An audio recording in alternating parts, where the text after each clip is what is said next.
Hey, we are Motion City Soundtrack. I'm Matt, and I play the bass. I'm Josh, and I play the guitar. And the latest album and tour.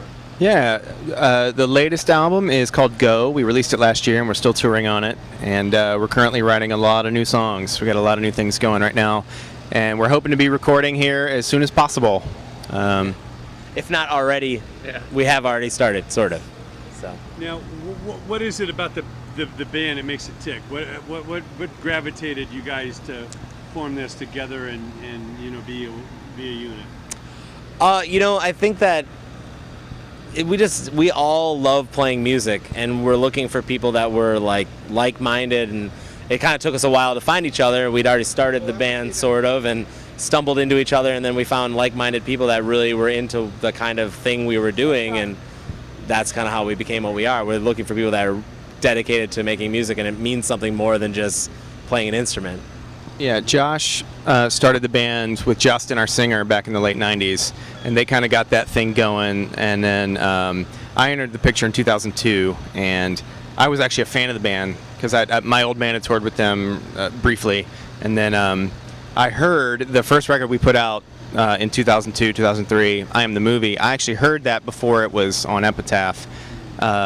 And I really, really liked it a lot. And then all of a sudden, the opportunity to play bass in the band came up, and I dropped everything I had going and joined the band. I seriously was like, "Hey, boss!" I gave him 1 day notice, and I was out. So, got in a car and drove away. Got in a Corolla, no, mind you, and drove a little over 1,000 miles to be in the band. So yeah, it was good.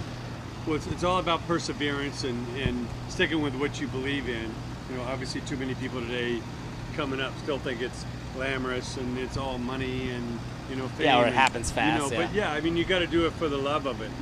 What would you tell those those young artists coming up today as far as not waiting for some imaginary record deal or something like that, but really think about it as a business and go work it? Yeah, I think it's a. I'm sorry. Let me just start over there. I think it's really important when you're starting to play music and you make the decision that I want to be in a band and I want to go out there and I want to play for people and I want to make music and make records, that you approach it from like a professional standpoint, like what can I do to get better, to be at the level that I think that I am or think that I should be at, and constantly challenge yourself and surround yourself with people that are challenging you to be better, and also to manage that play some show in town, next go play out of town, and then record a record. But just don't do things because they're easy. The easy way doesn't usually lead the way you want it to go. You need to play your instrument. You need to pay money to record. Free stuff usually doesn't end up being the windfall that you're looking for. I don't know. Sorry. I completely agree. I mean, this day and age, I feel like I've seen a lot of our friends who have really great things going, and they have a lot of momentum up front. They have a really good local following, and then they're encouraged to get out on the road, and they get out on the road, and they start doing really well.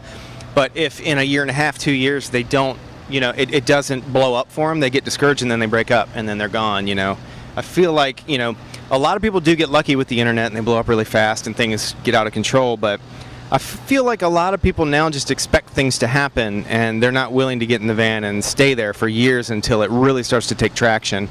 And, it's frustrating, but I think Josh is right. I think you need to set small goals and do one thing at a time and go from there. I think that's absolutely the best way to do it. It keeps your head level. It just makes sense. It's positive. It's motivational for you as a musician on the road, because it can be really hard, but just look at the bigger picture, but at the same time, look at that next step, that next goal, and don't think beyond that. Yeah, to give some perspective, like Motion City Soundtrack, we didn't get onto a label or release a record with any help until maybe 4 years into actually trying and touring and playing shows out of town and building a following.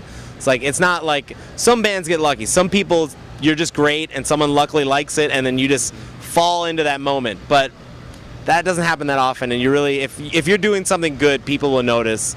If you're not, then maybe it just isn't going to work out. But if you enjoy yourself while you do it, that's all that really matters. Mm-hmm. It seems like we have this fast food society now, and everybody's just wanting to point and click. After decades of artists that became students of the game and really studied their craft, whether it be songwriting or their instrument, everybody acts like it's a video game. Well, where do I click to get to the end zone? Where do I sign? Yeah. Yeah. It's just tough, and I understand the idea of it. When you're in a band and you're you're around bands and people that have made it or people that are on record labels and doing things, it's really not, it really just seems like it is like you just go there, and somewhat it is, but you just have to stumble into that right thing at the right time, you know, and if you're not out there busting your butt trying, nobody's going to take notice in the first place. So you really just got to do it and enjoy it. Biggest thing is enjoy it. Enjoy what you're doing. Don't do it because you think it's a job or something. Be the love of it. Yeah. It's not a quick payoff or anything. Could be though. Maybe if you're lucky. Yeah. Now you guys are on an indie label. Now what is the relationship between you and the label? What expectations do you have, and what do they expect from you? Well, I mean, I think that's ever changing for our band. I mean, when we originally signed to Epitaph, it was a little different. I mean, our record deal was much more of a traditional, like, straightforward record deal. Label signs you and whatever. And then we moved to a major for a little bit. And, you know, we're trying to get on the radio. There's expectations both sides. And then that didn't work out, and we're back on Epitaph. But now it's more of a partnership than it was in the past. Our deal is more of a split kind of thing. And, you know, if we want to put into something, we're really putting our money in it, too. So it's kind of like a, you know, it's more of a co-opt of dealing together. Just because we've been, you know, we've known each other for so long now that it's just a different kind of relationship. It's ever growing, you know, ever changing. And I just think the music industry is changing so much daily that I don't even know what the next thing will be deal-wise or how records will be made. So there's new types of hybrid deals that doesn't have to be all one type of deal. Depends on who's bringing what, who's got what expertise, and Yeah. And again, if you're investing in yourself, you're going to get a bigger share. Yeah. I think in the long run, all record deals are record deals. I mean, sometimes they're in the benefit for the band on higher levels, sometimes they're for the label. But in the reality is, if everybody's invested and everybody can, even if you have a bad record deal, in the end, if you do really well, you're still going to be all right, unless someone just actually just does illegal things to you and steals your money. But I'm just saying, like, there's a lot of options out there for music, and there's Kickstarters, there's crowd surfing, there's crowdsourcing, and so many different ways to make music that you can make it happen. Just got to be creative about it. So rather than wait for that record deal, it's pretty much about trying to figure out how you can get it recorded and how you can get it promoted and distributed. And that doesn't necessarily mean you got to sign all your rights and ownership. And We made our first record with credit cards. So, I Am the Movie was made on credit cards. I know you guys are big-time veterans of the Warped Tour. This is like, you know, summer camp. You know, see all your friends and family here. But tell us how it's evolved. You know, obviously the tour is still going. It does what it does. But how has being a veteran really been able to kind of dial this thing in? Obviously, a lot of new bands just fall apart at the seams trying to, you know, stay on this tour. Does it get easier as you go? Yeah, it depends. Sorry, go ahead. Yeah, no, I'm not sure. You know, I do think it's definitely a schedule thing. So, like, every day is basically a repeat of the last, but in a different place. But obviously, you don't know it's shuffled around different times every day. So you definitely get comfortable with it, and you kind of learn what you like to do and when you like to get to catering, and, you know, like just certain things that you personally like to do, like finding showers and all that. But I don't know. It's the same tour. I think that it's always been, obviously, just updated with the times. New bands. We still have some older bands. The internet has changed it a lot because now every band is tweeting their set time, and a lot of people are actually paying attention to their phones and hashtagging things and sharing things, and it's kind of new. I feel like the last time we were on it, which was 2010, it was, you know, I mean, Twitter was going, obviously, at that point, but it wasn't like it is now. Like, you see hashtags on merch tents now. You see these things everywhere, and people are actually using them to communicate.